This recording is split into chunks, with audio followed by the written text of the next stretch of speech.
En service à l'aéroport, j'ai été pétrifié en voyant mon mari et ma meilleure amie inséparables. Il s'est moqué, seul le travail t'importe, divorce. Mais en passant la sécurité, ils ont découvert qui je suis vraiment. Après 3 ans de mariage, Valérie Dubois s'était habituée à ses départs silencieux avant l'aube et à ses retours lorsque la ville était déjà plongée dans le sommeil. Dans l'immense demeure de la famille Lefebvre, située dans le quartier exclusif de Neuilly-sur-Seine à Paris, les plus grandes traces de son existence n'étaient peut-être qu'une tasse de thé encore tiède sur le bureau et quelques vêtements soigneusement pliés dans l'armoire. Sa vie était comme une ombre. Elle existait, mais ne se remarquait pas. Elle aimait, mais ne pouvait l'exprimer par des mots. Ce matin-là, le ciel de Paris était couvert d'un gris pâle. Les nuages bas passaient en silence, annonçant une tempête imminente. Le téléphone de sécurité rangé dans le tiroir de la table de nuit sonna soudainement. Seules les missions de la plus haute urgence utilisaient cette ligne de communication.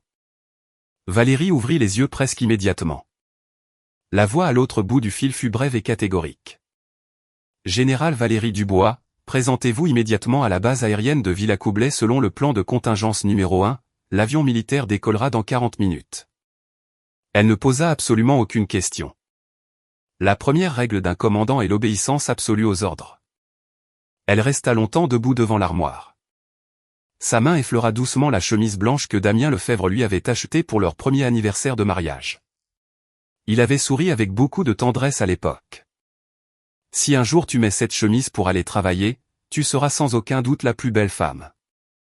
Ce souvenir fit légèrement courber les lèvres de Valérie avant de s'effacer. C'était il y a 3 ans et maintenant, ils échangeaient à peine plus de 10 mots par jour. Elle enfila des vêtements civils simples, attacha ses cheveux en un chignon sur la nuque et traîna sa familière valise noire vers la porte. Avant de partir, elle s'arrêta devant le cadre de leur photo de mariage sur l'étagère. Sur cette photo, Damien la regardait avec des yeux pleins d'amour, mais au présent, ce regard ne lui appartenait plus. Valérie murmura comme si elle se parlait à elle-même. « Attends-moi. Si à mon retour, nous sommes encore mari et femme. » La porte se referma très doucement. Personne ne savait que la femme qui venait de quitter la demeure était la plus jeune générale des forces armées de France. La personne qui se préparait à commander une mission qui pourrait décider de la sécurité de centaines de personnes. À l'aéroport Charles de Gaulle, les voix des haut-parleurs annonçant les vols résonnaient sans cesse. Les valises roulaient sur le sol en granit, créant un son rythmé. Valérie baissa sa casquette, se mêlant à la foule. Selon le plan, elle passerait par le salon des autorités pour accéder à la zone militaire derrière l'aéroport, où l'avion spécial l'attendait. Juste à ce moment, par la porte des passagers de première classe, sortit un groupe de personnes mené par Damien Lefebvre. Il était toujours grand, élégant, dans son habituel costume gris anthracite, avec un visage serein qui faisait se retourner beaucoup de monde, seulement à ses côtés, ce n'était pas elle. Un bras doux s'agrippait tout naturellement à son coude. C'était Lucie Girard, la meilleure amie de Valérie depuis plus de 10 ans. Lucie portait une élégante robe couleur crème, ses longs cheveux tombant doucement sur ses épaules, elle inclina la tête et sourit doucement à Damien. On ne savait pas ce qu'elle venait de lui dire, mais Damien éclata aussi d'un léger rire. Valérie n'avait pas vu ce sourire depuis longtemps. La main qui tenait la valise se serra involontairement, sentant comme si quelqu'un lui tordait le cœur. Elle s'était dit qu'elle devait faire confiance à son mari et à sa meilleure amie, mais en voyant cette scène de ses propres yeux, toutes ses paroles de réconfort perdirent leur sens. Juste au moment où Valérie était sur le point de se retourner, Damien leva les yeux par hasard. Leurs regards se croisèrent dans la foule bondée. Il fut stupéfait quelques secondes puis s'approcha.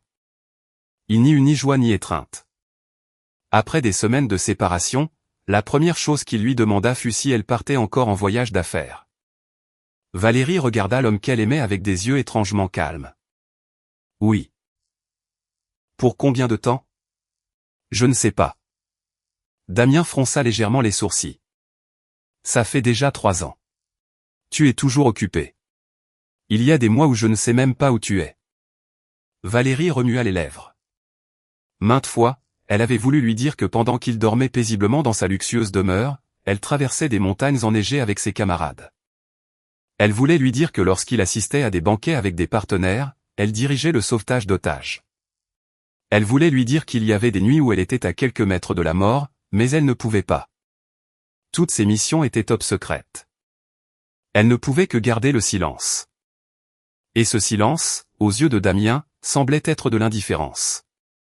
À cet instant, Lucie Girard s'approcha avec un sourire très doux. « Valérie, tu es là aussi ?» Valérie hocha la tête. Lucie se tenait très près de Damien, naturellement. La distance entre eux était si courte qu'ils semblaient être un couple ensemble depuis longtemps. Elle lui retira doucement une petite feuille de l'épaule de son costume. « Damien, un si long vol a dû t'épuiser. Rentrons à la maison et je te préparerai ton plat préféré. » Une phrase qui semblait anodine, mais qui fit sentir à Valérie qu'elle était l'étrangère. Damien ne l'esquiva pas, il répondit seulement affirmativement à voix basse. Valérie resta pétrifiée. Lucie se tourna vers elle avec une voix pleine d'inquiétude. « Ne te fâche pas. Pour ce voyage d'affaires, seul moi maîtrisais la langue locale, alors j'ai dû l'accompagner. Ces derniers jours, Damien a été très stressé par le travail. Chaque mot était très astucieux, n'admettant rien, mais suffisant pour briser le cœur de la personne qui écoutait. » Valérie regarda sa meilleure amie et se souvint de leurs années à la Sorbonne, quand Lucie lui tenait la main et lui disait en riant que quoi qu'il arrive dans le futur, elle resterait de bonne sœur. Il s'avérait que certaines promesses n'étaient belles que dans le passé. L'atmosphère entre les trois plongea dans le silence. Damien regarda sa montre. « Si ton travail n'est pas trop important, tu devrais consacrer plus de temps à ta famille. » La phrase fut légère comme le vent, mais elle coupa le cœur de Valérie, lui faisant mal jusqu'à l'étouffer. Juste à ce moment, du fond du couloir de l'aéroport, un bip court retentit, suivi d'une voix avec une annonce spéciale transmise par le dispositif de communication secret dans l'oreillette de Valérie. Équipe 1, rassemblement. Son regard changea instantanément, devenant calme, vif et déterminé. C'était le regard d'un commandant sur le point d'entrer sur le champ de bataille. Valérie tira sa valise et regarda Damien une dernière fois. « Je m'en vais. » Il hocha simplement la tête. « Fais attention sur la route. » Pas un mot pour la retenir, pas une question pour savoir si elle reviendrait saine et sauve. Valérie se retourna. Sa silhouette s'estompa derrière le couloir menant à la zone réglementée. Derrière la porte de sécurité, des dizaines de militaires en civil l'attendaient déjà au garde-à-vous. En la voyant apparaître, tous inclinèrent légèrement la tête à l'unisson selon le protocole, sans salutation bruyante, sans cérémonies ostentatoires, juste un respect absolu envers la plus haute autorité de la mission. Valérie monta les escaliers de l'avion militaire sans se retourner. De l'autre côté de la vitre de l'aéroport, Damien ne vit par hasard qu'un avion gris commençait à rouler. Il commenta à voix basse à Lucie qu'il s'agissait probablement d'un autre vol spécial. Il ne savait pas non plus que cette mission pourrait faire en sorte qu'elle ne revienne jamais. Quand la porte de la cabine se ferma, Valérie s'autorisa à fermer les yeux. Une larme coula en silence, non pas par peur de la mission de vie ou de mort qui l'attendait, mais parce que pour la première fois en 3 ans, elle comprit que le plus douloureux n'était pas d'affronter la mort, mais de voir l'homme qu'elle aimait offrir inconsciemment toute sa tendresse à une autre femme, tandis qu'il ne lui restait qu'une question froide au milieu d'un aéroport bondé. Les moteurs rugirent. L'avion s'éleva dans le ciel gris. Au sol, Damien était toujours là, ignorant que la distance qui venait de se créer entre lui et Valérie serait peut-être la plus grande distance de toute une vie. Le bruit des moteurs s'enfonça lentement dans les nuages denses. Valérie Dubois essuya en silence la larme qui restait au coin de son œil et retrouva son calme habituel. Quelques secondes auparavant, elle était encore une épouse au cœur brisé, mais lorsque la porte de la cabine se ferma, elle devint immédiatement le commandant d'une mission de sécurité nationale. Un jeune officier s'approcha et se pencha pour l'informer. « Mon général, toutes les forces sont rassemblées. Nous atterrirons à la base avancée dans 2 heures. » Valérie hocha légèrement la tête. Déployer le plan d'action numéro 3. Personne dans la cabine ne savait qu'avant de monter à bord, cette femme venait de voir son mari bien-aimé aux côtés de sa meilleure amie. Cependant, personne ne l'entendit se plaindre ni ne la vit s'effondrer car elle comprenait très bien qu'il y a des douleurs qu'il faut laisser derrière soi pour accomplir sa responsabilité envers le pays. À la frontière des Alpes, à la fin de l'automne, le froid était perçant. Les rafales de vent amenaient un brouillard glacial qui fouettait douloureusement le visage. Pendant plusieurs jours consécutifs, Valérie et son équipe traversèrent des forêts vierges, installèrent des postes de commandement de campagne et coordonnèrent avec les groupes d'opérations spéciales pour démanteler un réseau de contrebande transfrontalier lié à plusieurs organisations étrangères. Il y eut des nuits où elle eut à peine le temps de s'appuyer contre un rocher pour se reposer 10 minutes avant de reprendre la marche. Ses bottes militaires étaient couvertes de boue et ses mains, autrefois blanches, étaient maintenant pleines d'égratignures. Parfois, à l'approche de l'aube, elle sortait son téléphone satellite pour vérifier. L'écran affichait toujours le numéro de Damien Lefebvre en première position. Elle appuya sur appeler. Le signal était instable. Le téléphone sonna longtemps de l'autre côté, mais personne ne répondit. Valérie sourit tristement. Peut-être qu'il est en réunion, se chercha-t-elle une excuse pour continuer à espérer. Pendant ce temps, à Paris, la vie de Damien Lefebvre suivait son cours normal, encore plus complète qu'auparavant. Le lendemain de son retour en France, Lucie Girard se présenta à la demeure de la famille Lefebvre avec de grands sacs de cadeaux. Elle s'inclina respectueusement devant la mère de Damien. « Madame Lefebvre, j'ai acheté des compléments vitaminés suisses haut de gamme. Ils seront excellents pour votre système cardiovasculaire. » Madame Lefebvre sourit, satisfaite. « Tu es très attentionnée, pas comme Valérie, qu'on ne voit jamais de toute l'année. » Une phrase très légère, mais suffisante pour montrer que l'image de Valérie dans le cœur de sa belle-mère s'était estompée depuis longtemps. Lucie répondit avec humilité, disant que Valérie était occupée par son travail. Elle la défendait en paroles, mais un sourire difficile à remarquer apparut fugitivement dans ses yeux. Elle savait que pour remplacer une femme, il ne fallait pas se presser, juste apparaître au bon moment quand l'autre était absente. Les jours suivants, Lucie Girard devint presque une invitée habituelle de la famille Lefebvre. Le matin, elle emmenait Madame Lefebvre à ses examens médicaux. L'après-midi, elle faisait les magasins avec elle. Le soir, elle restait dîner. Madame Lefebvre regarda plusieurs fois son fils et soupira. Comme ça aurait été bien si tu avais épousé Lucie à l'époque.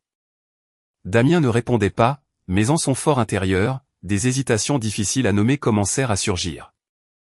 Il se souvint des 3 dernières années, des dîners où quelqu'un manquait toujours. Les anniversaires passés en solitude, aux fêtes importantes, la personne à ses côtés était toujours sa secrétaire et Valérie avait toujours une seule réponse. « Je dois partir en voyage d'affaires. » Parfois, il lui avait demandé en quoi consistait exactement son travail. Valérie souriait seulement et s'excusait, disant qu'elle ne pouvait pas le lui dire. Jour après jour, ce silence se transforma en distance. Au sein du groupe Lefebvre, Lucie Girard apparaissait également de plus en plus fréquemment. En tant que personne ayant étudié la gestion d'entreprises à l'étranger, elle soutint rapidement Damien dans des projets de coopération internationale. Une réunion se prolongea jusqu'au soir. À la fin, Damien se frotta les tempes, épuisé. Lucie posa devant lui une tasse de café chaud. « Je sais que tu as mal à la tête après chaque réunion. » Damien regarda le café. C'était le café noir sans sucre qu'il buvait depuis des années. À la température parfaite. Il fut un peu surpris. « Comment t'en souviens-tu » Lucie sourit légèrement. « Quand on tient à une personne, on s'en souvient. » La réponse était très simple, mais elle fit involontairement penser Damien à Valérie. 3 ans de mariage et Valérie ne savait même pas quel type de café il aimait. Il ne savait pas que chaque matin, avant de quitter la maison pour ses missions, Valérie elle-même demandait en silence au personnel de maison de lui préparer le café exactement à son goût, seulement elle ne s'en était jamais attribué le mérite. 1 mois plus tard, le groupe Lefebvre organisa la cérémonie de signature d'un contrat avec un partenaire étranger. Selon la coutume, le président devait assister avec son épouse. Damien resta longtemps debout devant la porte du dressing. Il regarda la robe de soirée bleue que Valérie avait portée une fois et soupira. Il ne parvenait toujours pas à la joindre par téléphone. À ce moment, Lucie s'approcha. « Damien, si ça ne te dérange pas, je peux assister en représentation de Valérie pour éviter tout malentendu avec les partenaires. » Damien garda le silence quelques secondes et finit par hocher la tête. Au banquet de ce jour-là, les deux entrèrent ensemble dans le salon. De nombreux invités sourirent en commentant qu'ils formaient un couple magnifique. Lucie rougit et agita les mains en signe de dénégation, mais ne donna pas plus d'explications. Les nouvelles apparurent rapidement dans les pages financières. Les photos de Damien aux côtés de Lucie se répandirent partout. À la lointaine frontière, Valérie ignorait complètement tout cela. Cette nuit-là, après avoir terminé une poursuite ininterrompue de près de 14 heures, Valérie eut enfin quelques minutes de repos. Elle alluma son téléphone personnel et dès qu'un faible signal apparut, la première chose qu'elle fit fut d'envoyer un message à Damien. Je suis toujours en sécurité. Pense à prendre soin de ta santé. Ta mère a toujours mal au genou. Quand je reviendrai, je te cuisinerai ce merlu au four que tu aimes tant. Le message indiqua qu'il avait été envoyé. Valérie sourit, soulagée, sans savoir qu'à Paris, le téléphone de Damien était sur le bureau. Lucie Girard venait de lui apporter du café au bureau et ses yeux virent par hasard l'écran s'illuminer avec le nom de l'expéditeur clairement visible. Valérie Dubois. Lucie prit lentement le téléphone, faisant glisser son doigt sur chaque ligne de texte et le lisant avec une grande attention. Le coin de ses lèvres se souleva en un sourire glacial. « Quand je reviendrai, murmura-t-elle à voix basse. Quel dommage qu'il n'y aura plus personne pour t'attendre. » D'une manœuvre très subtile, tous les messages récemment envoyés disparurent de l'écran. Puis Lucie reposa tranquillement le téléphone à sa place, comme si de rien n'était. Quelques minutes plus tard, Damien revint au bureau. Il prit le téléphone pour le vérifier. Pas d'appel, pas de message. Il rangea le mobile dans sa poche en silence. De plus en plus certain en son fort intérieur que pendant toutes ces semaines, Valérie n'avait pas essayé de le contacter de sa propre initiative. Pendant ce temps, à la frontière froide, Valérie restait assise devant un petit feu de camp, regardant en silence l'écran du téléphone sans réponse. Elle se dit qu'il était peut-être trop occupé pour le lire, mais elle ne savait pas qu'entre elle et l'homme qu'elle aimait, une main invisible avait silencieusement coupé chacun des derniers liens qui les unissaient. Et c'est précisément à partir de ces messages secrètement effacés que la distance entre le couple s'agrandit de plus en plus. Pendant ce temps, Lucie Girard usurpait pas à pas la place qui revenait de droit à sa meilleure amie. L'hiver à la frontière dura plus longtemps que prévu. Pendant près de 3 mois, Valérie Dubois et les forces spéciales restèrent fermes au milieu des chaînes de montagnes couvertes de givre blanc. Les raids se succédaient. Il y avait des jours où, juste après avoir terminé une poursuite dans la forêt de plus de 10 heures, elle recevait l'ordre de se déplacer immédiatement vers une autre zone, car un nouveau maillon du réseau de contrebande transnationale avait été découvert. En tant que commandant suprême, Valérie n'avait presque aucune notion du jour ou de la nuit, seulement lorsqu'elle s'asseyait devant la carte des opérations, son regard s'arrêtait fugitivement sur le coin de la table, où reposait le téléphone personnel qui n'avait pas de signal depuis des jours.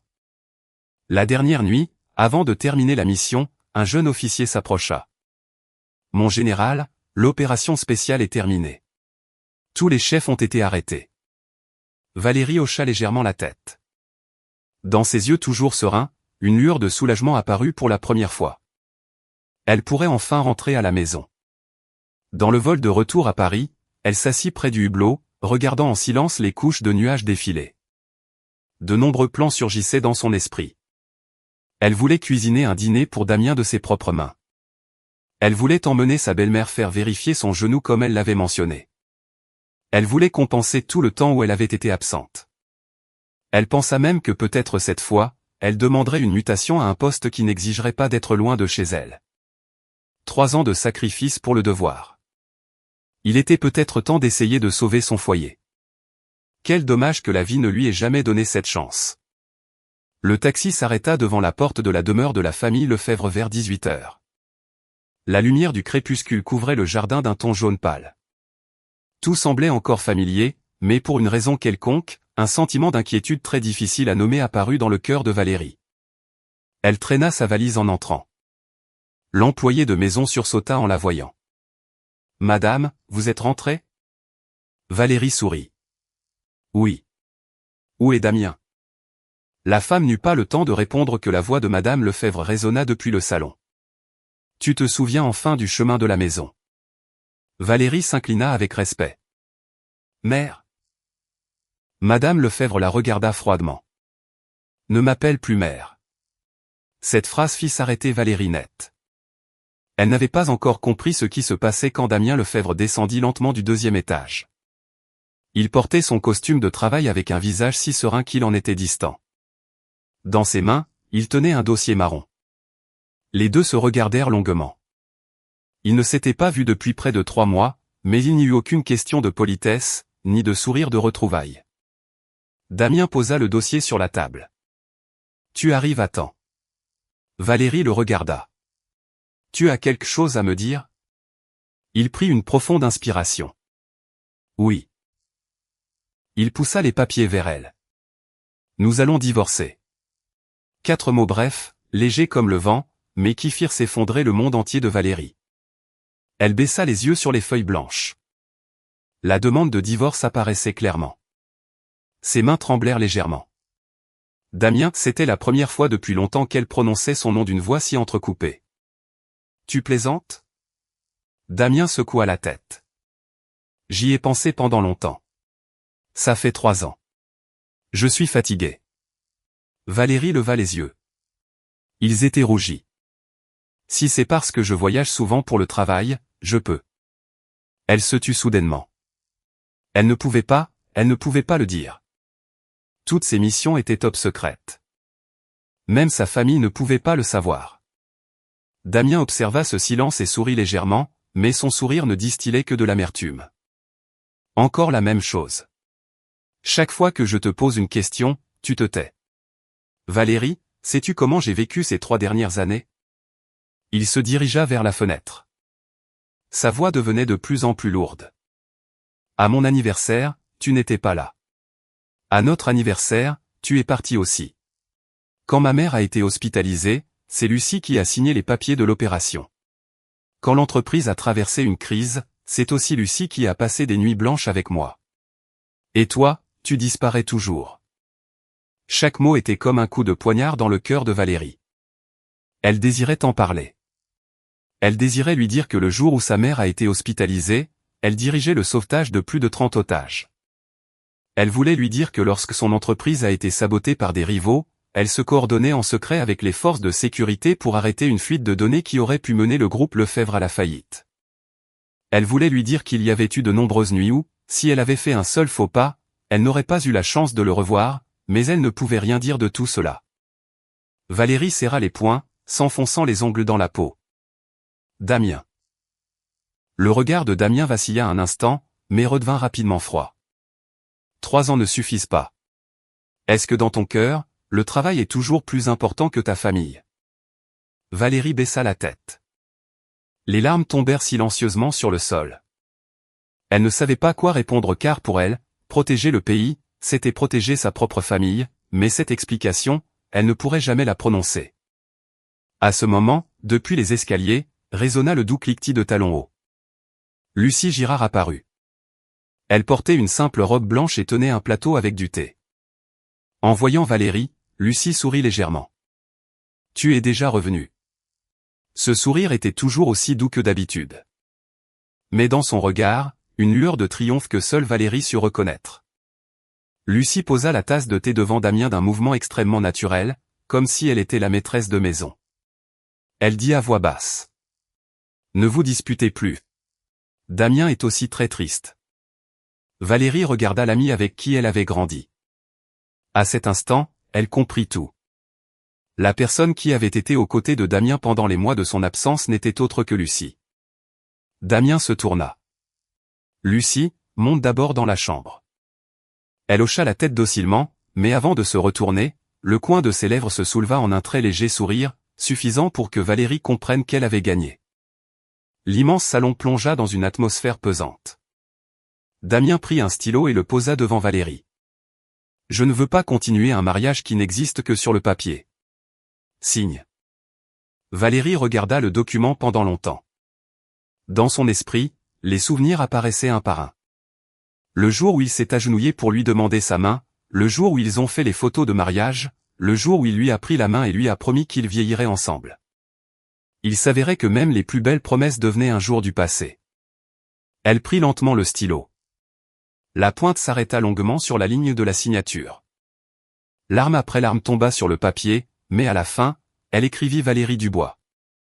3 ans de mariage se terminaient par quelques traits tremblants. Damien prit le document et sentit soudain une étrange pointe de perte dans sa poitrine. Il avait pensé que lorsqu'elle signerait, il ressentirait un soulagement, mais pour une raison quelconque, à ce moment-là, son cœur était lourd comme du plomb. Valérie ne dit rien de plus, elle se retourna en silence et monta dans la chambre. La valise qu'elle avait ramenée était encore intacte. Elle ouvrit l'armoire, ne prit aucun objet de valeur, ne prit pas les bijoux, ne prit pas la carte bancaire que Damien lui avait donnée, elle mit seulement quelques vieux vêtements. l'album de photos de mariage déjà décoloré et une écharpe en laine qu'il lui avait tricoté lui-même lors de leur premier hiver d'amour. En descendant dans le salon, elle laissa les clés de la demeure sur la table et s'inclina légèrement devant Madame Lefebvre. « Merci de vous être occupé de moi ces 3 dernières années. » Madame Lefebvre détourna le visage et ne répondit pas. Valérie regarda Damien une dernière fois. Dans ses yeux, il n'y avait plus de reproches, seulement une tristesse silencieuse. « Je te souhaite d'être heureux. » Cela dit, elle traîna sa vieille valise et sortit lentement de la demeure. La porte en fer se referma lentement derrière elle. Elle partait les mains vides, emportant avec elle tout l'amour qu'elle n'avait jamais eu la chance d'exprimer. Derrière la vitre du 2e étage, Lucie Girard regardait en silence la silhouette de Valérie se perdre dans la lumière du crépuscule. Le coin de ses lèvres se courba lentement en un sourire qui semblait doux, mais qui était terriblement froid. Pendant ce temps, Damien Lefebvre restait immobile au centre du salon, ignorant que la décision de ce jour-là deviendrait le plus grand regret de sa vie. La porte de la demeure de la famille Lefebvre se ferma derrière Valérie Dubois avec un bruit sec. La vieille valise roulait sur la rue déserte, émettant un son monotone dans l'après-midi de fin d'hiver. 3 ans auparavant, elle était entrée dans cette demeure vêtue d'une robe de mariée d'un blanc immaculé, croyant avoir trouvé le refuge de sa vie. 3 ans plus tard, elle partait seulement avec quelques vieux vêtements et un album de photos décolorées, sans un mot pour la retenir, sans personne pour lui dire au revoir. Valérie s'arrêta au bord de la rivière près de la demeure. Le vent froid agitait ses longs cheveux, mais elle restait immobile comme une statue. Elle ouvrit l'album de mariage et passa lentement chaque photographie. Le sourire de Damien le jour de leur mariage était toujours aussi radieux que si c'était hier. Le bout de son doigt caressa doucement son visage sur l'image. Une larme tomba. « Je suis désolé de ne pas avoir pu être une épouse normale. » Sa voix était si basse que seul le vent put l'entendre. À ce moment, le téléphone spécial dans sa poche vibra. On entendit la voix du général commandant l'état-major. « Général Valérie Dubois, présentez-vous au commandement. Ce soir même, il y a une nouvelle mission. » Elle ferma les yeux quelques secondes. Même Dieu ne lui laissait pas le temps pour la peine de cœur. Valérie essuya ses larmes, se redressa et retrouva la posture sereine d'une générale. Derrière ce calme, elle avait sacrifié sa jeunesse et son bonheur. Le véhicule militaire accélérait sur l'autoroute en direction de Paris. Derrière la vitre, les lumières de la ville s'éloignaient. Valérie appuya sa tête contre le siège. Pour la première fois depuis de nombreuses années, les souvenirs du passé revenaient lentement. Il y a 3 ans, des crues soudaines avaient frappé une province montagneuse en Savoie. Des centaines de personnes étaient restées isolées.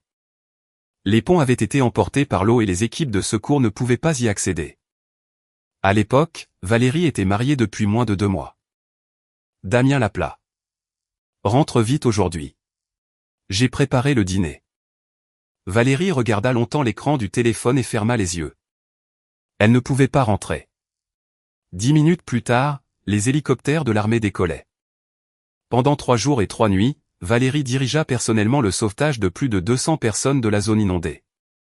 Il y avait une petite fille coincée sur un toit. Le courant était si fort que personne n'osait s'approcher. Valérie attacha la corde de sécurité et se jeta elle-même à l'eau. En serrant la petite fille dans ses bras, elles furent toutes 2 emportées sur des dizaines de mètres.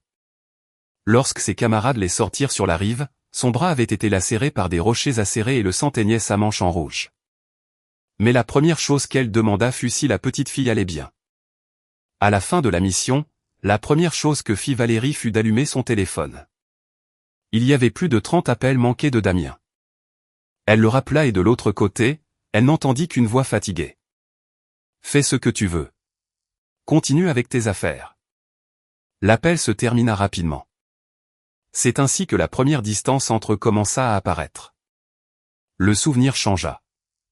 Un centre commercial fut pris par des criminels armés. Plus de 50 otages étaient piégés à l'intérieur. Ce jour-là était l'anniversaire de Damien et Valérie avait promis de rentrer à la maison. Elle avait même acheté une montre en secret comme cadeau. Mais juste au moment où elle rentrait, un ordre d'urgence fut émis et toutes les forces spéciales changèrent de direction. 12 heures de tension, des tirs continus. Valérie mena l'équipe d'assaut vers le dernier étage. Une balle lui effleura l'épaule. Le sang trempa son uniforme, mais finalement tous les otages furent sauvés sains et saufs. Cette nuit-là, dans la salle de l'hôpital de campagne, elle tenait le téléphone à l'écran brisé et ne vit qu'un message de Damien. J'ai attendu jusqu'à minuit. Mon anniversaire de cette année, je le passe encore seul. Valérie serra le téléphone contre sa poitrine et pleura en silence. Non pas à cause de la blessure, mais parce qu'elle savait qu'elle avait rompu sa promesse. Le véhicule militaire continuait d'avancer à l'extérieur de la vitre. La nuit devenait de plus en plus profonde et les souvenirs continuaient d'affluer. Cette fois, c'était le plus grand cas de contrebande transfrontalière depuis des années. Pendant près de 8 mois, Valérie se fit passer pour une femme d'affaires pour infiltrer l'organisation criminelle. Il y eut des moments où une seule négligence lui aurait coûté la vie. Le jour où l'affaire fut résolue avec succès, plus de 300 suspects furent arrêtés et des dizaines d'entrepôts illégaux démantelés. Mais aux informations télévisées, seul le mérite des forces de sécurité fut mentionné. Personne ne savait qui était la personne aux commandes derrière cette opération et encore moins qu'il savait que ce même jour était l'anniversaire de 3 ans de relation entre Valérie et Damien. Valérie ouvrit les yeux. Le véhicule s'était arrêté devant la porte du commandement. Elle descendit, un vent froid souffla et dans son cœur surgit soudain le dernier souvenir, celui qui lui faisait le plus mal. 1 an plus tôt, le groupe Lefebvre fut soudainement la cible d'un fonds d'investissement étranger. En surface, ce n'était qu'une simple transaction d'actions, mais grâce à l'enquête des services de renseignement militaire, Valérie découvrit que derrière se cachait une organisation financière internationale dédiée à l'utilisation d'entreprises pour manipuler des données et blanchir de l'argent. L'objectif final était le groupe Lefebvre. Damien ne savait absolument rien et allait signer le contrat la veille de la signature. La nuit précédant la signature, Valérie et l'équipe d'enquête firent une descente secrète dans un centre de données, saisirent toutes les preuves et arrêtèrent un groupe de tueurs à gages engagés pour provoquer un accident de la route sur le trajet que Damien devait emprunter le lendemain matin. Si ces forces étaient arrivées ne serait-ce que quelques minutes plus tard, la voiture de Damien aurait plongé dans un ravin. Mais le lendemain matin, Damien ne reçut que l'avis que le partenaire avait soudainement annulé le contrat. Il se plaignit même, agacé, à sa secrétaire en disant que c'était une perte de temps. Il n'avait aucune idée qu'une femme avait passé 3 nuits blanches à risquer sa vie en échange de sa sécurité, et cette femme était précisément celle à qui il venait de signer le divorce. Au même moment, au 38e étage du groupe Lefebvre, Lucie Girard se tenait devant la porte du bureau du président. Elle était devenue l'assistante spéciale de Damien avec un accès libre aux zones les plus importantes. Ce jour-là, Damien avait une réunion avec des partenaires. Avant de partir, il laissa un dossier sur la table. Ceci est le plan de développement du nouveau parc technologique. Personne n'a la permission d'y toucher. Lucie sourit. Ne t'en fais pas. Quand la porte se ferma, le doux sourire sur son visage disparut instantanément, remplacé par un regard glacial. Elle enfila des gants, ouvrit lentement les documents et utilisa un petit appareil pour scanner chaque page. Toutes les données furent copiées en quelques minutes à peine. Le téléphone dans sa poche vibra avec un message de quelques mots. Tu l'as. Lucie répondit presque. L'autre côté répondit immédiatement. La phase 2 commence. Lucie regarda le trafic incessant sous le bâtiment. Le coin de ses lèvres se souleva lentement. Valérie, tu as toujours pensé que tu pouvais tout protéger, mais cette fois, ce que je veux, ce n'est pas seulement Damien, mais tout le groupe Lefebvre. Dans un coin sombre de la pièce, la caméra de sécurité continuait de fonctionner en silence. Personne ne savait qu'une conspiration beaucoup plus grande et une lutte émotionnelle avaient secrètement commencé. Et personne ne soupçonnait non plus que ce divorce, qui semblait provenir uniquement de la froideur conjugale, était en réalité la porte d'entrée d'une affaire bouleversante où l'amour, la loyauté et le destin de tout le groupe Lefebvre seraient emportés par une tempête inéluctable. Une semaine après que Lucie Girard eut secrètement copié toutes les données du groupe Lefebvre, l'atmosphère dans les hautes sphères des affaires à Paris devint inhabituelle. Plusieurs grandes entreprises reçurent simultanément une invitation du gouvernement dont le contenu se limitait à une seule ligne, Conférence nationale sur la sécurité économique de niveau spécial. Il n'était pas indiqué qui la présiderait ni détaillé le contenu. Il était seulement exigé que le président ou le directeur général y assiste en personne. Même les téléphones portables devaient être laissés à l'extérieur de l'auditorium. Ce matin-là, Damien Lefebvre ajusta sa cravate devant le miroir. Ses yeux montraient encore une certaine fatigue après plusieurs nuits consécutives à revoir le projet du nouveau parc technologique. Lucie entra, tenant dans ses mains une nouvelle veste de costume. Je pense que ce costume t'ira mieux aujourd'hui. Il sourit en l'acceptant. Merci. En 3 mois, il n'avait pas dit ce mot à Valérie, non pas qu'il le fasse exprès, mais parce que dans son esprit, cette femme avait complètement disparu de sa vie. Madame Lefebvre sortit du salon. Lucie, une conférence si importante. Va avec Damien. Lucie agita rapidement les mains. Je ne suis que l'assistante. Madame Lefebvre sourit doucement. Pour moi, tu es plus qu'une belle fille. Une lueur de satisfaction apparut dans les yeux de Lucie. Elle s'inclina légèrement. Oui, madame. Debout à côté de lui, Damien ne s'y opposa pas. Il pensa simplement que Lucie l'avait beaucoup aidé dans son travail et que l'emmener avec lui était logique. Le bâtiment où se tenait la conférence était situé sur l'avenue des Champs-Élysées. Les forces de sécurité étaient plus nombreuses que lors de tout autre événement auquel Damien avait assisté. À peine la voiture s'arrêta-t-elle devant la porte qu'un officier vérifia immédiatement les invitations avant d'ouvrir la barrière. Damien fronça les sourcils. Il n'avait jamais vu une sécurité aussi stricte. L'officier sourit seulement. Aujourd'hui, des autorités spéciales sont présentes. Damien hocha la tête, supposant qu'il s'agirait d'un vice-président ou d'un ministre. Il n'imagina jamais que la personne qu'il allait voir était la même femme qui venait de sortir de sa vie. L'immense auditorium était presque plein. Toutes les personnes présentes étaient les figures les plus puissantes du pays. Ministres, présidents de sociétés stratégiques, représentants bancaires et experts en sécurité nationale. L'atmosphère était si solennelle que toutes les conversations se déroulaient à voix basse. Damien et Lucie furent placés dans les premiers rangs. Lucie murmura, « Je me demande qui présidera aujourd'hui. » Damien secoua la tête.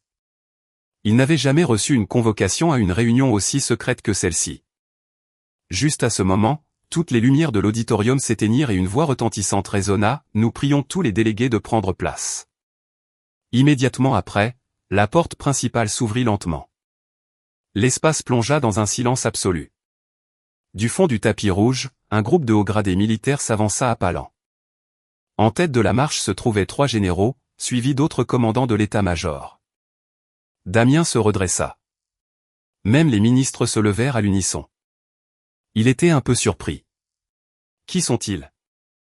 Lucie regardait aussi attentivement vers la porte. C'est alors qu'une silhouette familière apparut. Le bruit des bottes militaires résonnait d'un pas ferme et énergique sur le marbre. La femme portait un uniforme vert olive. Sur ses épaulettes brillaient les insignes de général. Les décorations reflétaient la lumière. Elle avait les cheveux relevés et le visage serein avec un regard perçant. La seule différence était qu'il ne restait plus aucune trace de la tendresse de cette épouse qui l'attendait silencieusement dans la cuisine, mais l'autorité de quelqu'un qui avait survécu à d'innombrables champs de bataille. C'était Valérie Dubois. Le stylo tomba des mains de Damien, heurtant le sol. Le son fut très léger, mais pour lui, c'était comme si le monde entier s'était effondré. Il secoua légèrement la tête. C'est impossible. C'était la femme dont il venait de divorcer. La personne qu'il avait toujours cru être une employée normale, celle qui partait constamment en voyage avec des excuses de travail, celle qu'il réprimandait toujours de ne pas s'occuper de son mari et qui marchait maintenant parmi les plus hauts gradés militaires. Au moment où Valérie entra au centre de l'auditorium, tous les officiers se mirent au garde-à-vous pour saluer la générale. Leurs voix résonnèrent dans toute la salle. Ensuite, tous les chefs des ministères et les délégués se levèrent spontanément. C'était le protocole de respect maximal envers le commandant suprême des forces de sécurité économique nationale. Valérie leva légèrement la main pour rendre le salut. C'était un mouvement ferme et précis. Tout l'auditorium plongea dans une atmosphère de solennité absolue.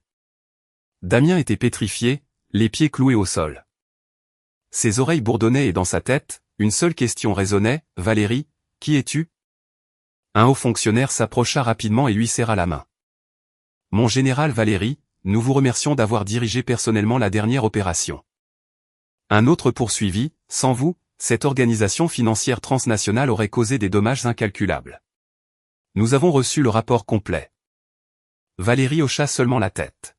« C'est mon devoir. » Sa voix était sereine, sans une once d'arrogance, comme si tout ce qu'elle faisait était la chose la plus normale du monde. Derrière Damien, Lucie Girard pâlit. Le sac qu'elle tenait tremblait et pour la première fois, la panique apparut dans ses yeux. « Général, elle n'avait jamais connu la véritable identité de Valérie. Pendant toutes ces années, elle avait pensé que Valérie était une femme ordinaire et s'était même moquée d'elle dans son dos, disant qu'elle ne savait que s'accrocher à son mariage avec Damien. Elle n'aurait jamais imaginé que cette femme occupait un poste aussi élevé. Lucie baissa la tête instinctivement. Une sueur froide parcourut sa nuque car elle seule savait qu'elle volait des documents secrets que la sécurité nationale, sans aucun doute, enquêterait. Valérie monta sur l'estrade. Son regard parcourut lentement tout l'auditorium puis s'arrêta quelques secondes sur le premier rang où se trouvait Damien.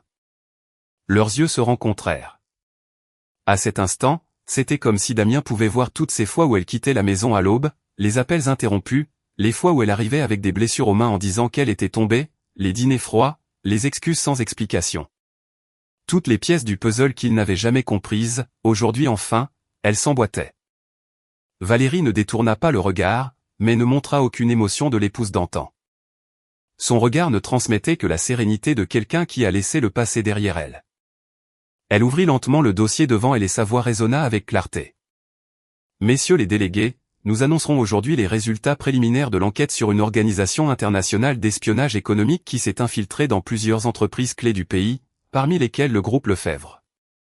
Tout l'auditorium se mit à murmurer immédiatement. Damien leva les yeux, stupéfait.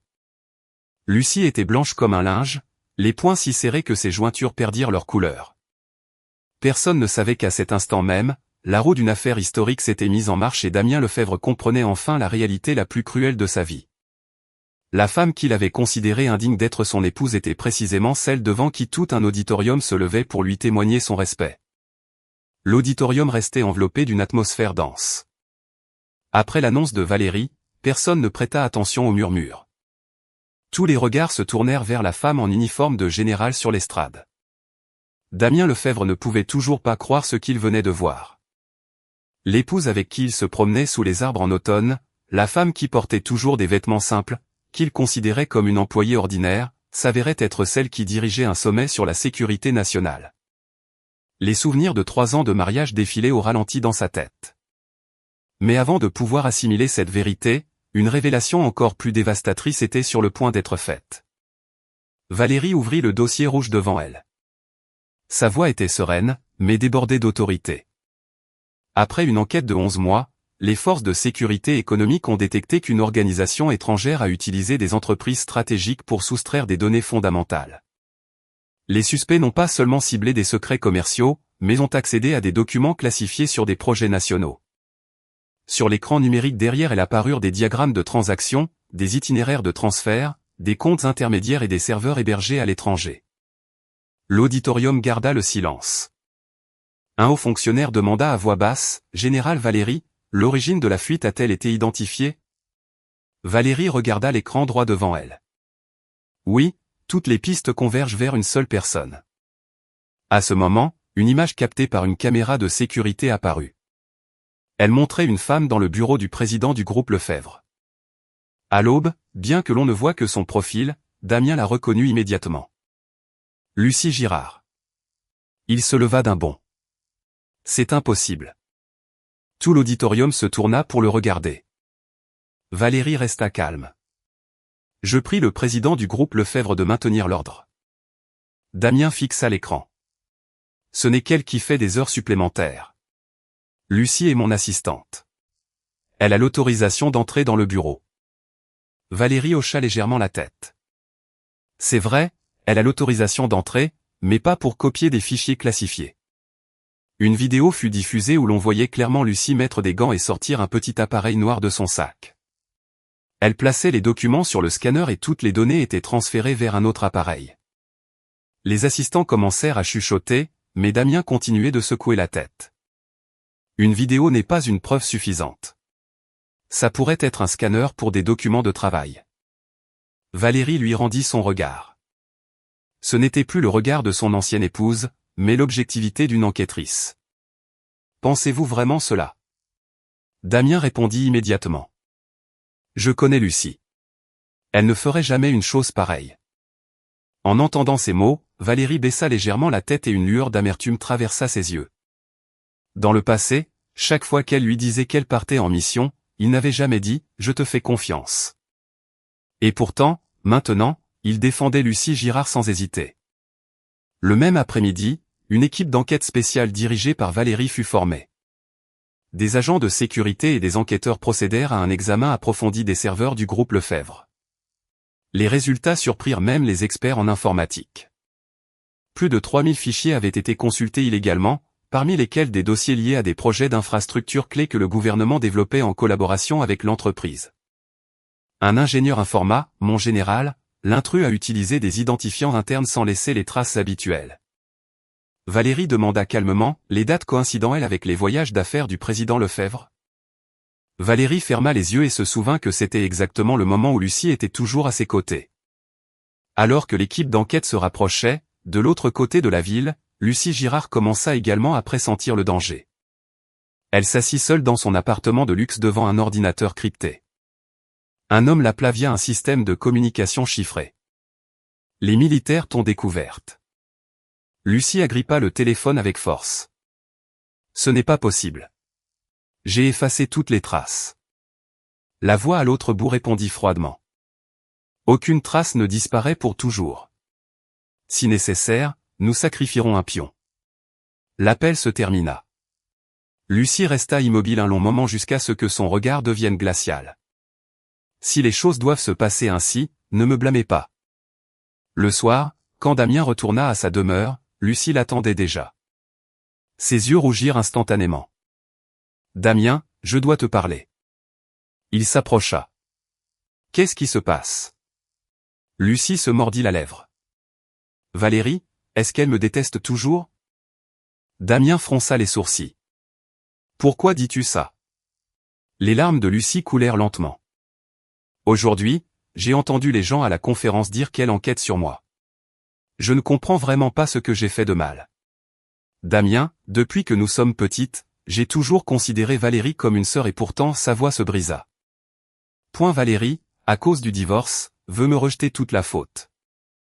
Damien la prit immédiatement par les épaules. Ne pense pas à des bêtises.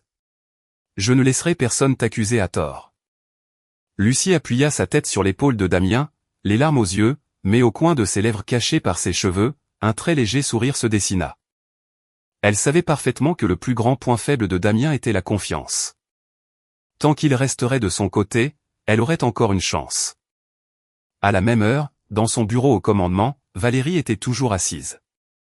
Son bureau était rempli de rapports. Un jeune officier apporta un autre dossier. Mon général, nous venons de récupérer les données qui avaient été effacées. Valérie ouvrit le fichier.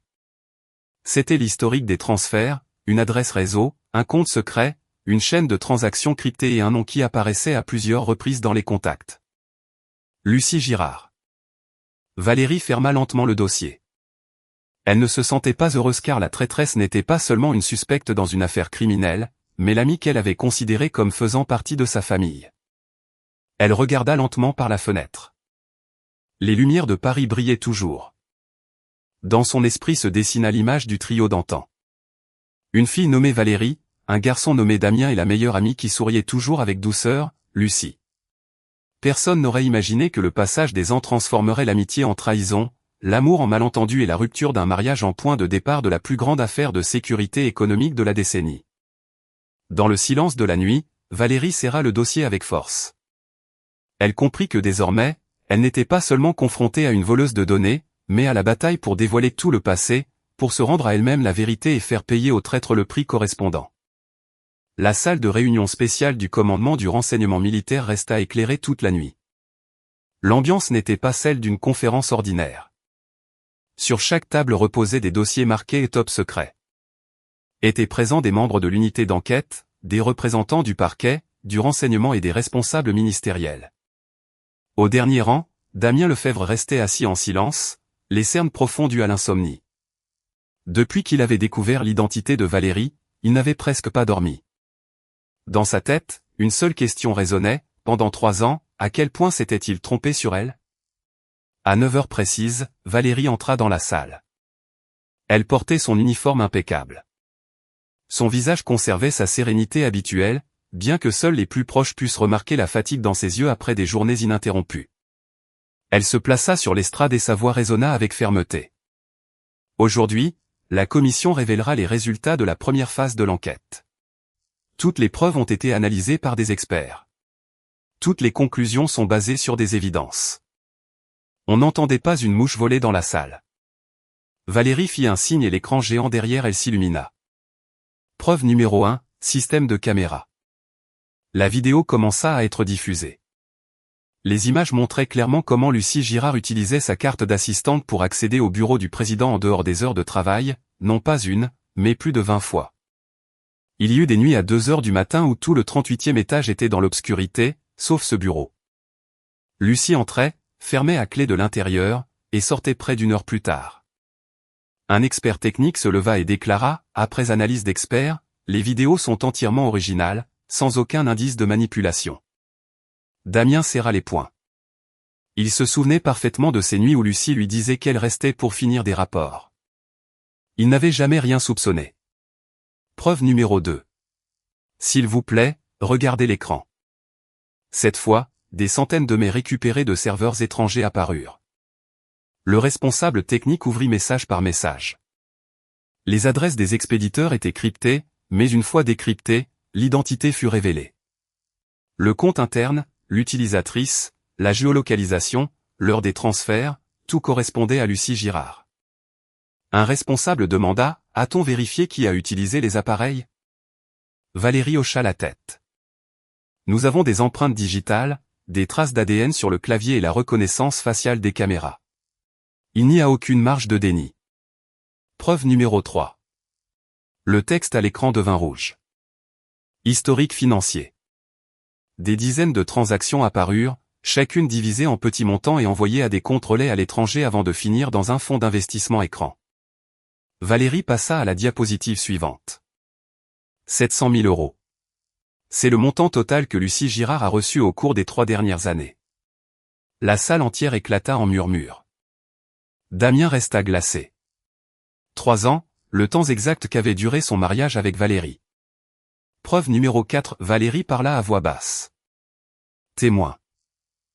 Les portes de la salle s'ouvrirent et 3 individus entrèrent séparément. Un ancien agent de sécurité du groupe Lefebvre, un expert en informatique qui avait travaillé pour le réseau international, et un contrebandier arrêté lors de la dernière opération frontalière. Ce dernier baissa les yeux et déclara d'une voix rauque, « Je confirme que Lucie Girard était notre contact direct. Elle était chargée d'accéder à la cible et nous, de l'envoi des données. » Un procureur demanda, « Pourquoi avoir choisi le groupe Lefebvre ?»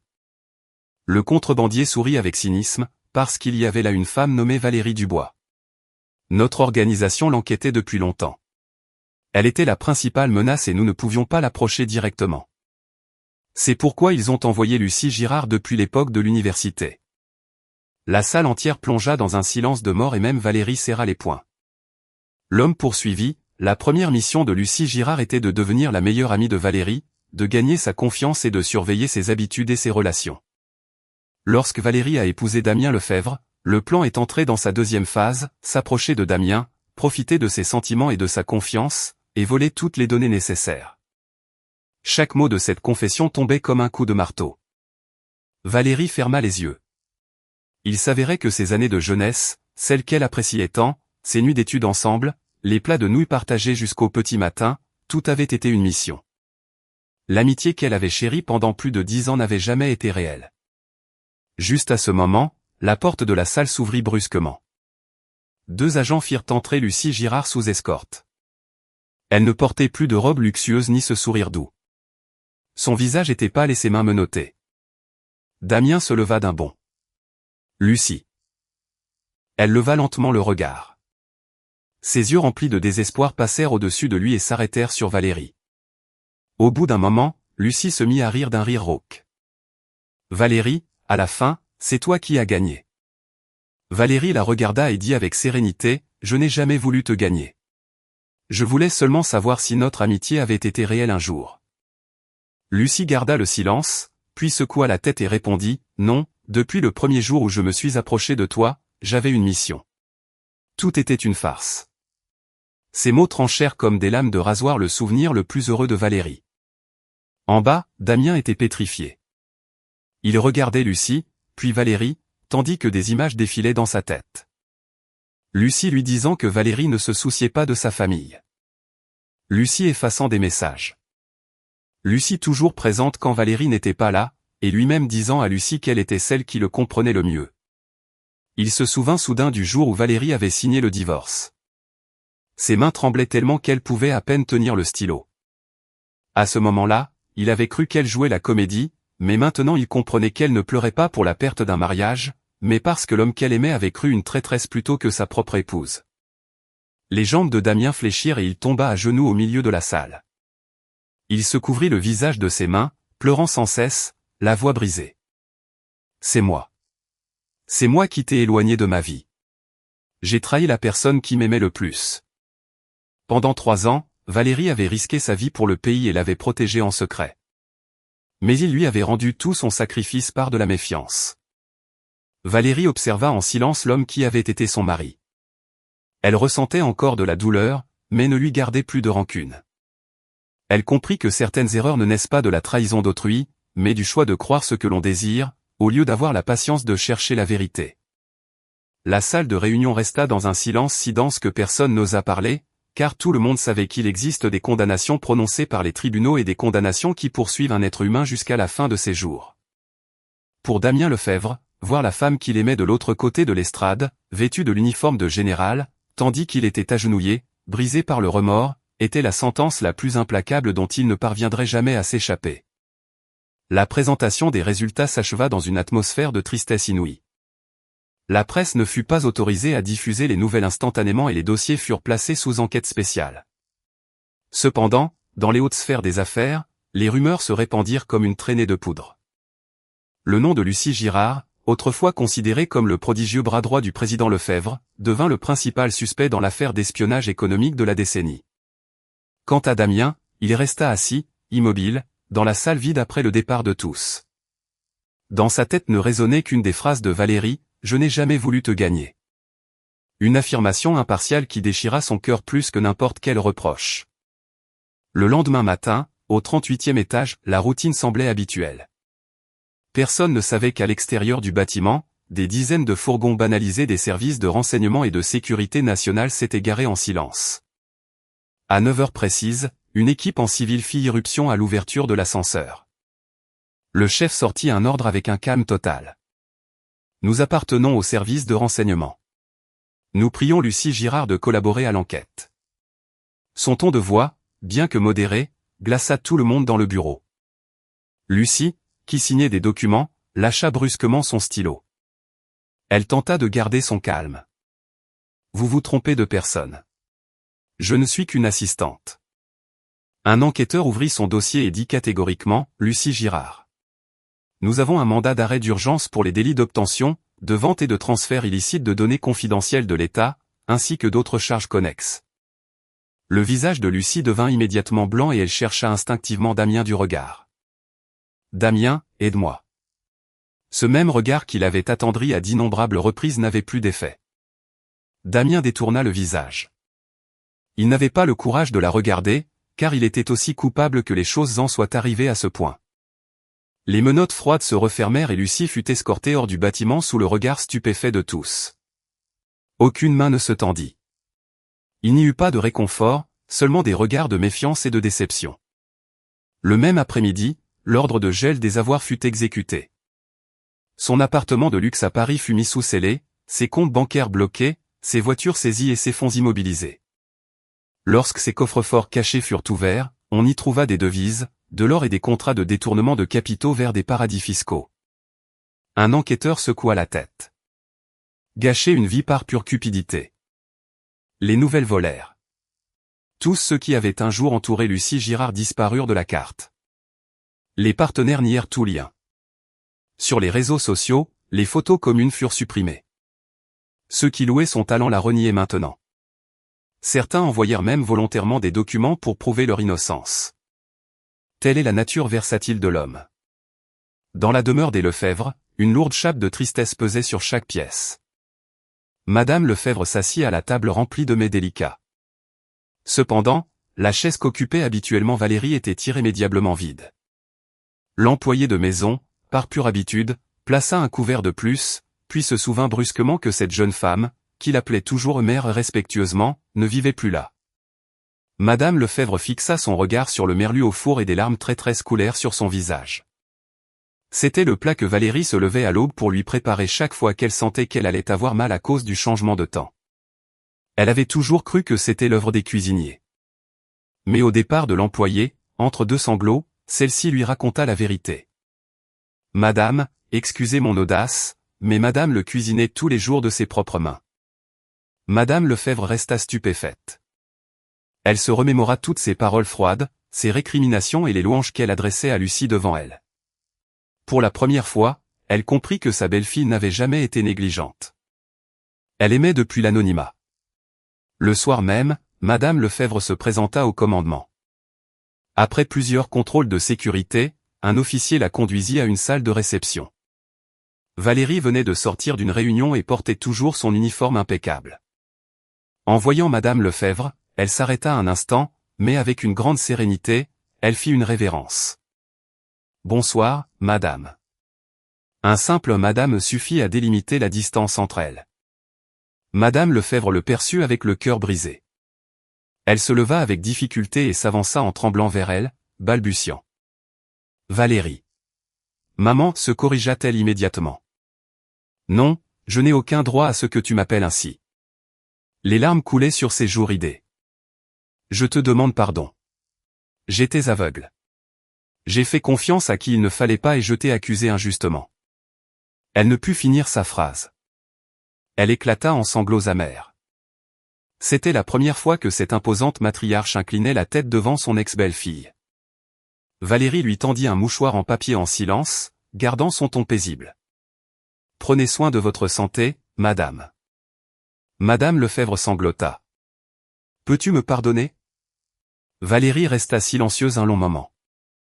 Dans ses yeux, il n'y avait plus de rancune, mais pas non plus de familiarité. Finalement, elle dit lentement. « Le passé est le passé. Je ne vous en veux pas. » Madame Lefebvre leva la tête, pleine d'espoir. Valérie la regarda dans les yeux. « Mais je ne peux pas revenir non plus. Depuis le jour où j'ai signé le divorce, j'ai cessé d'être la belle-fille de la famille Lefebvre. » Ces paroles dépourvues de colère tombèrent comme une douche froide, étouffant Madame Lefebvre, car elle savait qu'un verre brisé, même si l'on recolle ses morceaux, ne redeviendra jamais comme avant. À l'extérieur de la salle, dans le couloir, Damien Lefebvre écoutait depuis le seuil.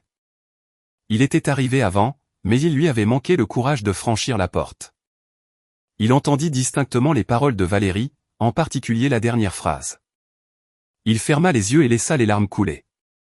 Le jour où elle avait franchi la porte de la demeure pour ne plus revenir, il avait naïvement cru que s'il faisait un pas, les choses reviendraient à la normale. Aujourd'hui, il comprenait qu'il y a des personnes que l'on ignore quand on les a à ses côtés. Et une fois qu'on les a perdues, même si l'on donne ce qui nous reste de vie en signe de repentir, elles ne nous accorderont jamais une seconde chance. Dans la salle, Valérie observa la silhouette courbée de Madame Lefebvre se perdre dans le couloir et laissa échapper un léger soupir. Pardonner ne signifie pas tout oublier. Pardonner, c'est choisir de ne pas garder de haine dans son cœur. Les blessures infligées tout au long de ces 3 années de mariage. Après cette brève rencontre et cette phrase lapidaire de Valérie, Damien comprit véritablement que le divorce n'était pas simplement la fin d'un mariage, mais la condamnation imposée par sa propre négligence. Il y a des erreurs qui se règlent avec des excuses, mais il y en a d'autres que l'on paie toute sa vie. Dans les jours qui suivirent, Damien perdit l'envie de travailler. Dans l'immense bureau, le siège où s'asseyait habituellement Lucie resta vide. Avant, il trouvait ce bureau chaleureux, car il y avait toujours quelqu'un pour lui préparer le café et les rapports. Maintenant, les objets étaient intacts, mais en voyant cette chaise, il se heurtait à une réalité dévastatrice. La personne qui l'avait accompagné pendant 3 ans s'était avérée être une escroc, et la personne qui se sacrifiait pour son bien-être avait été chassée par sa propre main. Il ouvrit un tiroir et trouva cette montre cassée, le cadeau que Valérie lui avait fait pour son anniversaire. Ce jour-là, furieux qu'elle lui ait fait défaut, il l'avait jetée au fond du bureau et ne l'avait pas touchée depuis 3 ans. Il prit la montre. Les aiguilles étaient arrêtées depuis lors, tout comme l'amour de Valérie, persistant, stoïque, jusqu'à ce qu'il s'éteigne en silence. Damien se mit à la recherche de Valérie. Il se rendit au commandement.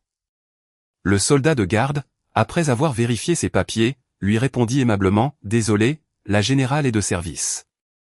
Je ne peux pas vous informer sur son emploi du temps ni vous laisser passer. » Damien resta planté devant la porte militaire pendant 4 heures jusqu'à la tombée de la nuit, sans pouvoir la voir. Quelques jours plus tard, il se rendit à son ancienne base militaire avant sa promotion, située au milieu de collines, entre des rangées d'eucalyptus se balançant au vent.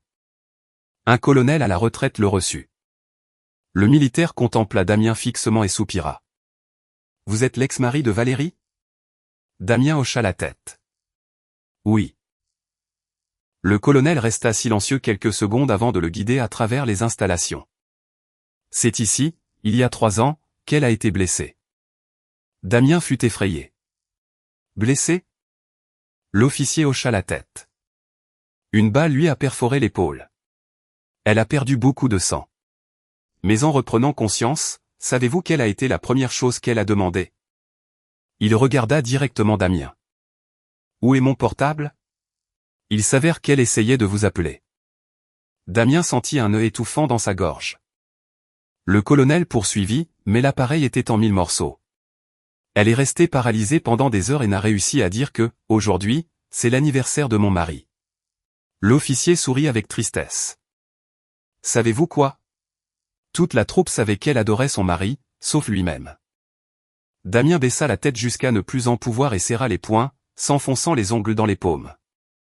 Une semaine plus tard, il conduisit jusqu'à la forêt de Fontainebleau, dans les environs de Paris. Là, il y avait une petite cabane en bois perchée sur une colline, la maison qu'ils avaient achetée ensemble avant de se marier. Ce jour-là, Valérie avait ri, pleine d'illusions. « Quand nous serons à la retraite, nous viendrons ici planter des fleurs, nous élèverons un chien, nous prendrons le thé le matin et nous nous émerveillerons devant les couchers de soleil. » Et Damien avait accepté. « Quand nous vieillirons, je te tiendrai la main de toute façon. » Mais avant même de s'approcher de la vieillesse, la promesse était tombée à l'eau. La porte était verrouillée, mais le minuscule jardin était d'une propreté inhabituelle et un rosier grimpant enlaçait toute la clôture. Un voisin âgé l'aborda. « Vous cherchez Valérie? » « Oui, elle est venue il y a 4 jours. » Damien s'agita. « Où est-elle? » L'homme de la campagne secoua la tête. « Elle n'est restée que 10 minutes et est partie. Avant de monter dans sa voiture, elle m'a chargé de prendre soin de la maison. » Puis il poursuivit, et elle m'a souligné que si jamais quelqu'un venait demander, je devais répondre que ce n'est plus qu'un souvenir. Damien regarda la petite maison tandis que ses larmes débordaient. Valérie n'avait ni vendu la propriété ni ne s'y était installée. Elle s'était contentée de la préserver, comme on garde un souvenir de jeunesse révolue. Le temps suivit son cours, inexorable. Valérie ne provoqua jamais d'autres rencontres. Chaque fois que Damien envoyait des lettres, sa secrétaire les renvoyait sans les ouvrir. Les fleurs qu'il envoyait au commandement finissaient dans les hôpitaux militaires ou les associations d'orphelins. Elle ne les acceptait ni ne renvoyait de messages, non pas par haine, mais par une véritable émancipation émotionnelle. Un mois plus tard, une grande cérémonie eut lieu sur la place de la Concorde pour la remise de mérites extraordinaires en faveur de la sécurité de l'État. Elle fut organisée avec une splendeur exquise, à laquelle assistèrent des milliers de personnes. Le drapeau français flottait souverainement sous le ciel pur. Damien resta discrètement relégué à l'arrière du périmètre. Bien qu'il n'eût pas d'accréditation, il jouissa d'un subterfuge pour y assister, juste pour l'apercevoir. Les cuivres militaires entamèrent une marche solennelle. Le présentateur éleva la voix d'un ton retentissant, « Nous avons l'inestimable honneur d'inviter la générale Valérie Dubois. » À l'avant de l'estrade, Valérie apparut. L'uniforme vert dessinait sa silhouette robuste mais agile, et elle était imposante sous les éclats du généralat. Les multiples honneurs brillaient sous le soleil, tandis que son visage impassible et serein contrastait de manière abyssale avec la jeune fille qui peinait autrefois en silence. Un dirigeant de très haut rang descendit solennellement et épingla sur son revers la plus haute des distinctions honorifiques. Un tonnerre d'applaudissements secoua l'enceinte en hommage à ce champion qui avait mis son souffle en jeu sous le feu croisé, protégeant le trésor public et les coffres nationaux. Une distance infinie séparait Damien, d'où il pouvait à peine distinguer le regard de son ancienne épouse, mais il se souvenait quand ses éclats ne brillaient que pour lui. Maintenant, il voyait la détermination, le courage de la strate militaire et la tâche immense à laquelle elle avait consacré la fleur de sa jeunesse. Il n'y manquait que les murmures dans lesquels il habitait autrefois. La cérémonie terminée, elle se retira derrière les vitres du véhicule protocolaire. Au moment exact de démarrer, elle tourna le regard vers l'extérieur et le vit. Appuyé derrière la barrière, se tenait Damien. Ses vêtements sombres et sa silhouette courbée au gré des vents, il serrait sa vieille montre-bracelet. Leurs regards se croisèrent, un soupir, exempt de larmes ou d'accusation. Elle hocha cordialement la tête avec la subtilité inhérente aux adieux ultimes, avant de remonter brusquement la vitre et de s'engager de manière ineffable dans la circulation. Damien ne faiblit pas et scruta le véhicule jusqu'à n'apercevoir qu'un dernier halo. Il corrobora alors que la marge inerte qui le séparait d'elle, loin de se traduire en mesures limitrophes, constituait un fossé abyssal de décennies fanées, de faux pas et d'idylles tronquées par sa propre indolence. Il existe des chemins d'aller et de retour comme des mortels où, en prenant des chemins séparés, ils s'évanouissent dans la nostalgie, mais excluent a priori de se reprendre la main. Les matins printaniers au ciel immaculé dissipèrent la rigueur de l'hiver. Les premiers éclats dorés baignèrent la base aérienne. Les mastodontes à hélice attendaient, prêts pour le déploiement. Des dizaines de recrues préparaient et vérifiaient minutieusement l'arsenal, l'inventaire et les plans stratégiques. Le cycle prévaut. La patrie appelle des gardiens de vocation, prêts à se poster à l'aube, et Valérie Dubois continuait de mener les rangs. Le dossier des vols de haut vol clos, Lucie Girard capitula et accepta des peines d'une ampleur considérable, entraînant en cascade toute la trame sous-jacente. De nombreuses cellules qui avaient fomenté des entraves économiques subirent des débâcles retentissantes. Dans les rapports adressés à l'exécutif, la générale fut à peine mentionnée, cataloguée comme simple superviseur exécutante, et aucun paragraphe ne pondéra ses tribulations proches du calvaire ou des décès. Sans aucun écho restèrent les innombrables nuits à la belle étoile ou les déluges de décombres mortels, les fractions de secondes de retard qui signifiaient l'échafaud éternel ou l'absolution. Pour elle, cela ne constitua jamais un sujet de vantardise, car un rempart n'accomplit sa mission que lorsque sa terre et ses concitoyens sont en paix. Dans les années qui suivirent, elle enchaîna de nouvelles tâches, se rendit dans des contrées lointaines ou les régions du Nord, et participa à des symposiums mondiaux sur la sécurité en tant que plénipotentiaire. Partout où elle allait, elle restait inaltérable, déterminée et équitable, tandis que la presse la couvrait d'éloges majuscules, la surnommant le parangon de l'abnégation et de la loyauté. Valérie, cependant, souriait, arguant qu'elle ne faisait que partie du maillon d'innombrables camarades au sacrifice patriotique silencieux, ce qui accrut encore plus son prestige. En marge de la ville, Damien Lefebvre connut lui-même des changements substantiels. Il ignora les magazines mondains et refusa d'assister à des banquets ostentatoires. Les litiges judiciaires réglés, il renonça à l'agrandissement de son entreprise pour vendre son empire immobilier personnel et parrainer discrètement une organisation caritative. Son nom resta inchangé et clair, Fondation Valérie, orientée explicitement vers les orphelins de militaires et les vétérans convalescents. Lors de son inauguration médiatique, un journaliste s'étonna d'un nom si particulier, et il attendit calmement avant d'élucider qu'il existait parmi les mortels une personne qui s'était immolée pour sauvegarder les biens d'autrui au prix de voir sa propre expiation tronquer ce qui se présentait d'eux. Mieux pour elle. Il ne le fit pas comme un cri de rédemption, mais à titre d'enseignement, pour accepter les bénédictions du présent et glorifier les fortunes d'aujourd'hui. Les discours terminés, il déclina d'avance toute interview ultérieure. Il délégua l'intégralité de sa part d'action et refusa tout gain personnel. On tenta en masse de le pousser à une nouvelle relation avec des candidates sporadiques, mais il refusa galamment. Un ami proche l'interrogea sur la finalité de telles divagations solitaires. Le magnate observa les feuilles tomber parcimonieusement dans son verger luxuriant et laissa échapper une tristesse muette. Il y a des fardeaux étrangers au mercantilisme et des réparations incompatibles avec des liens à vie. Il déclara qu'il s'imposait une solitude non pas pour s'abstenir d'infliger de fausses punitions, mais pour un cœur marqué afin d'éviter des échecs permanents. Il vécut ainsi dans sa vieille demeure rurale, rendant un hommage posthume aux fleurs germées sous les doigts de son ex-aimé, abritant ainsi des réminiscences idylliques que sa maladresse avait dissipées. Des années plus tard, place de la Concorde, rutilante de drapeaux. Des milliers de soldats alignaient des régiments millimétriques, les tambours accentuaient des hymnes rythmiques. Les plus hautes distinctions ouvraient la voie et la figure imposante de Valérie Dubois surgissait, exaltant l'honneur sur ses galons de général et faisant briller ses médailles sous le soleil. Le modérateur récitait solennellement des prouesses impérissables qui démantelèrent des dynasties et étouffèrent des crimes multinationaux pour le soutien financier de la nation. Devant l'estrade, l'écho unanime se diffusa et une décoration dorée reposa. Une clameur retentit alors, un salut tonitruant des phalanges impeccables. « Mon général !» Le salut réverbéra, céleste. Valérie rendit le salut, assertive et placide. Ses yeux immaculés démentaient les désordres anciens et forgeaient des emblèmes et des espoirs impérissables, s'exemptant par antonomase de l'image de la malheureuse épouse attendant le dimanche, pour devenir une icône où reposait la tranquillité de la France. À l'horizon, son ancien époux, vêtu de sombre, sans interrompre par des paroles, se réjouissait langoureusement avec un sourire, contemplant la grandeur en laquelle s'était transformée celle qu'il avait rejetée. Il parvint à entrevoir que le véritable amour n'emprisonne pas, mais donne le pouvoir à ceux qui forgent des héritages sublimes, dépassant les égoïsmes infimes.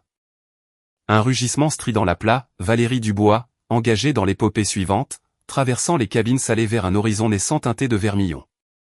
L'avion militaire roula vers un vide immaculé et s'y plongea.